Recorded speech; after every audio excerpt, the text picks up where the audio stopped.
Bible संवाद में आपका स्वागत है। प्रभु की स्तुति हो। आज हम माता पिता की जिम्मेदारियों और उनके नियंत्रण के बारे में चर्चा करेंगे। यह विषय वास्तव में बहुत महत्वपूर्ण है। मैं हर माता पिता और भविष्य के माता पिता से निवेदन करूंगा कि इस संदेश को बहुत ध्यान से सुने।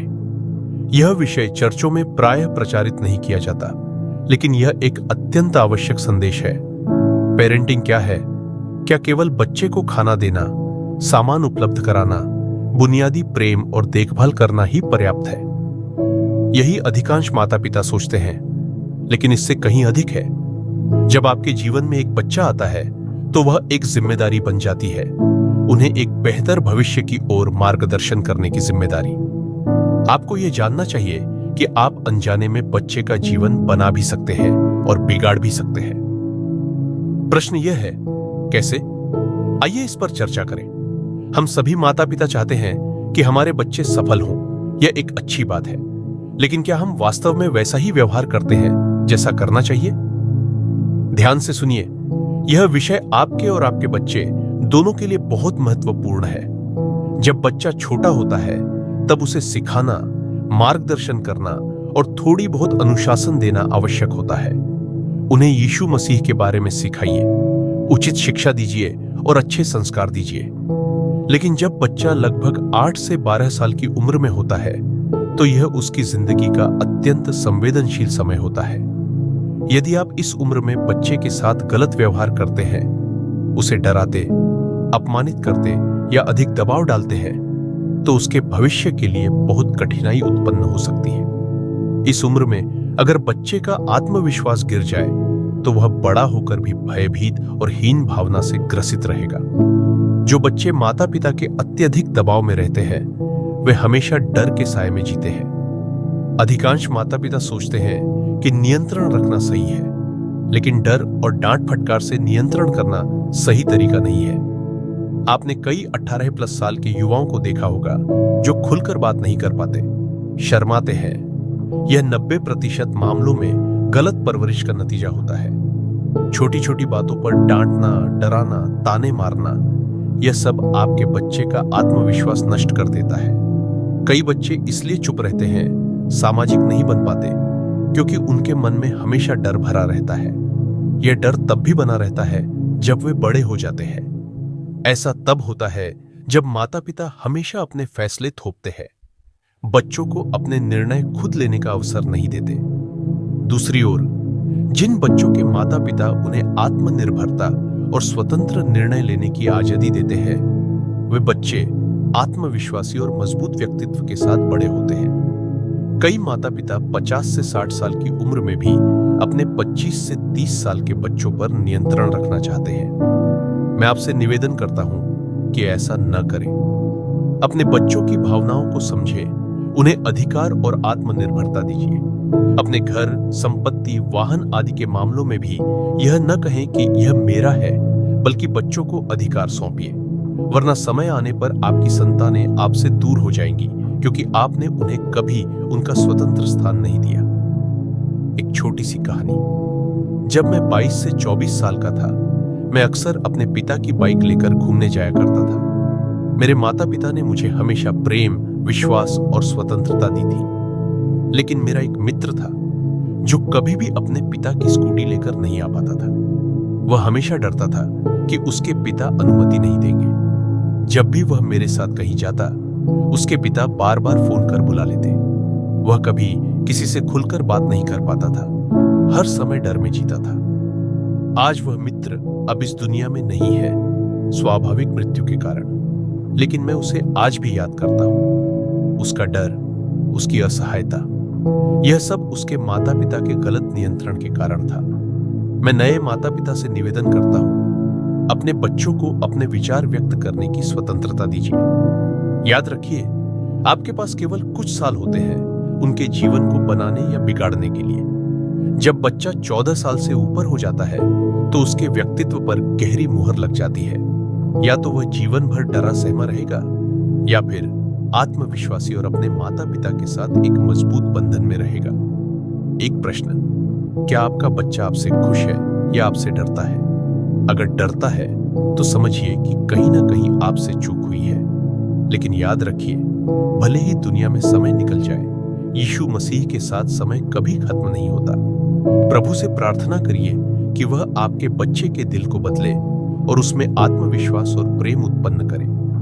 यदि आपके 2 या 2 से अधिक बच्चे हैं, उनके साथ समान व्यवहार करिए। साथ ही बड़े भाई या बहन का आदर करना भी सिखाइए।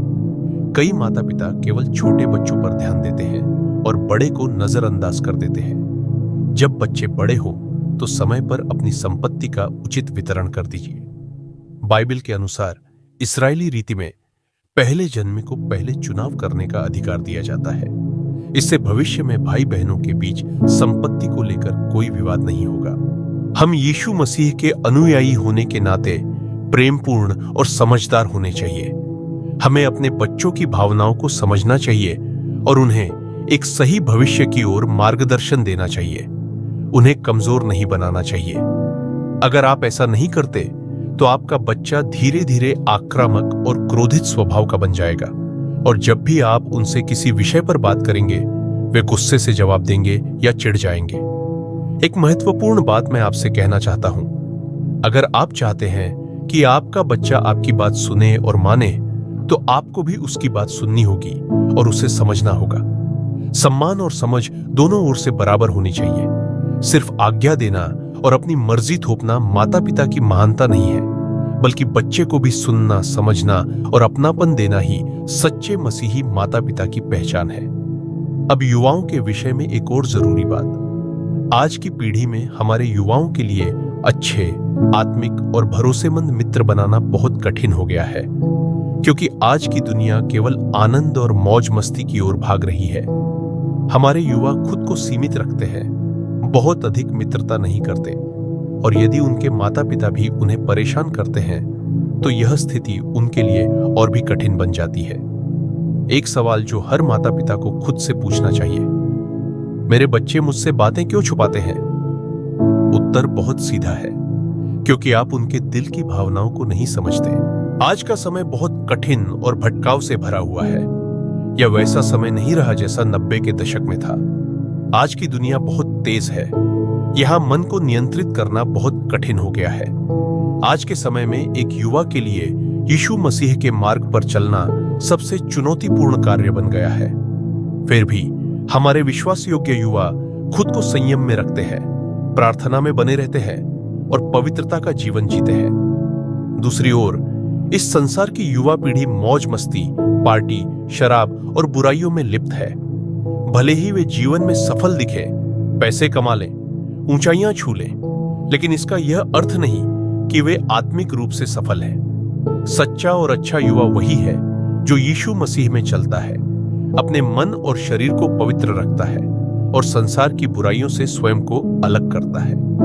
मैं हमेशा एक बात कहता हूं, विश्वास योग्य युवाओं को 25 से 26 वर्ष की आयु में विवाह कर लेना चाहिए, या कम से कम उसी समय तक सगाई कर लेनी चाहिए, ताकि वे इस संसार की बुरी चीजों में न भटकें। जब एक विश्वासी युवक या युवती एक और विश्वासी जीवन साथी के साथ जुड़ता है तो उन्हें एक आध्यात्मिक संगति, फेलोशिप मिलती है, जहां वे एक दूसरे के साथ प्रार्थना कर सकते हैं, अपनी बातें बांट सकते हैं और एक दूसरे को प्रभु में मजबूत कर सकते हैं। आज की वासनाओं से भरी हुई दुनिया में यह बहुत आवश्यक है कि हमारे युवा जल्दी और सही समय पर विवाह करें। यह उन्हें पवित्र जीवन में टिकाए रखने में मदद करता है और वे आत्मिक रूप से भी बढ़ते हैं।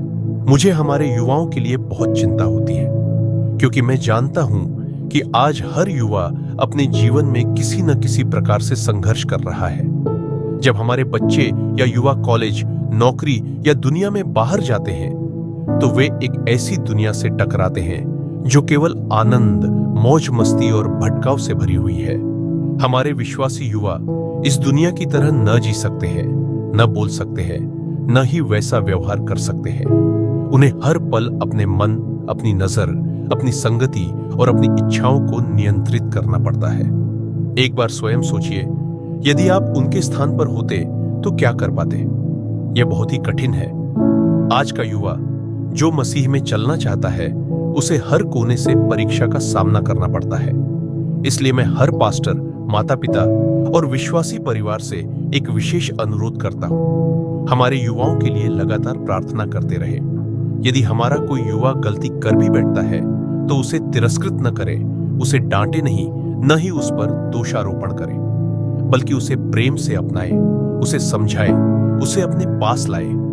अगर आप उसे ठुकराएंगे तो वह इस संसार की ओर भाग जाएगा और यह संसार उसे बांधकर कभी लौटने नहीं देगा। हमारे युवाओं को हमारी समझ, हमारा प्रेम और हमारी प्रार्थना चाहिए। वे कोई साधारण पीढ़ी नहीं है। वे प्रभु यीशु मसीह के लिए एक विशेष उद्देश्य के साथ चुने गए हैं। युवाओं को गिरने दीजिए, लेकिन उन्हें उठाने के लिए आप तैयार रहिए। वे थक सकते हैं, लेकिन उन्हें थामने वाला कोई होना चाहिए, और वह आप है। माता पिता, अगुवे, पास्टर, आप उनके रक्षक हैं। एक बार अपने बच्चे के साथ बैठिए। हाँ, एक बार शांत होकर बैठिए और अपने बच्चे से पूछिए, तुम्हारे दिल में क्या चल रहा है? तुम कैसा महसूस कर रहे हो? शायद वह तुरंत कुछ ना बोले, शायद वह कुछ भी ना कहे, क्योंकि बीते समय में जब उसने अपनी बात रखी थी, आपने उसे समझा नहीं। लेकिन एक बार फिर कोशिश कीजिए, प्यार से, धैर्य से। यदि आपका बच्चा आपसे झूठ बोलता है तो इसका मतलब यह नहीं कि वह बुरा बच्चा है, बल्कि इसका मतलब है कि उसने आपसे डरना सीख लिया है। झूठ बोलना डर का परिणाम है, और जब डर घर के अंदर होता है तो भरोसा बाहर चला जाता है। अब परीक्षा के परिणाम आने वाले हैं। अगर आपके बच्चे के नंबर कम आते हैं तो उसे ताने मत दीजिए। उसे यह विश्वास दीजिए कि तुम आगे और बेहतर कर सकते हो। उसकी कमजोरियों में उसका मार्गदर्शन कीजिए, पर उस पर समाज का बोझ कभी मत डालिए। भारत में माता पिता समाज की बातों को बच्चों की खुशी से ज्यादा महत्व देते हैं। लेकिन मैं आपसे एक बात कहना चाहता हूं, आपके बच्चे की खुशी समाज की राय से कहीं अधिक मूल्यवान है। याद रखिए, यह वही समाज है जो हमें यीशु मसीह के कारण पहले से ही नापसंद करता है। फिर हम अपने बच्चों के भविष्य के निर्णय में क्यों इन बाहरी आवाजों को घुसने देते हैं? आपके बच्चे की पढ़ाई, स्कूलिंग, करियर और सबसे महत्वपूर्ण विवाह का निर्णय किसी और का नहीं होना चाहिए। यह निर्णय सिर्फ 3 लोगों के बीच होने चाहिए, माता पिता, बच्चा और प्रभु यीशु मसीह। बस मजबूरी नहीं, समझदारी होनी चाहिए। दबाव नहीं, संवाद होना चाहिए। डर नहीं, प्रेम होना चाहिए। मुझे आशा है कि आपने इन सभी बातों को अपने दिल से समझा होगा। अब आइए इस भावना के साथ हम प्रभु के सामने झुकें। आइए हम प्रार्थना करें। हे हमारे स्वर्गीय पिता, हम आज तेरे चरणों में आकर अपने युवाओं को तेरे हाथों में समर्पित करते हैं। प्रभु, तू जानता है कि यह संसार कितना कठिन और भटकाव से भरा हुआ है। हमारे बच्चे, हमारे युवा हर दिन एक नई परीक्षा से होकर गुजरते हैं। हे परमेश्वर, उनके दिलों को मजबूत बना, उनके मन को शुद्ध बना। उन्हें वह आत्मिक सामर्थ्य दे कि वे इस संसार की बुराई से दूर रह सकें और तेरे वचन में बने रहें। प्रभु, जब वे थक जाए तो तू उनकी शक्ति बन जाना। जब वे गिरे तो तू उन्हें अपने प्रेम से फिर से उठाना। और जब वे अकेले महसूस करे तो तू उन्हें अपने पवित्र आत्मा की संगति में ढांढस देना। हम हर माता पिता के लिए भी प्रार्थना करते हैं। उन्हें एक ऐसा हृदय दे जो प्रेम और समझ से भरा हो। जब उनके बच्चे गलती करें तो वे न्याय नहीं बल्कि दया और करुणा से पेश आए। उन्हें यह बुद्धि दे कि वे अपने बच्चों को तेरे मार्ग में सही ढंग से पाले और उन्हें कभी खोने न दे। प्रभु यीशु, तेरा ही नाम हमारे बच्चों की ढाल बने, तेरी ही उपस्थिति उनके जीवन में प्रकाश बने और तेरी ही योजना उनके जीवन की दिशा बने। हम यह प्रार्थना विश्वास के साथ तेरे पुत्र, हमारे उद्धारकर्ता प्रभु यीशु मसीह के नाम में मांगते हैं। आमीन।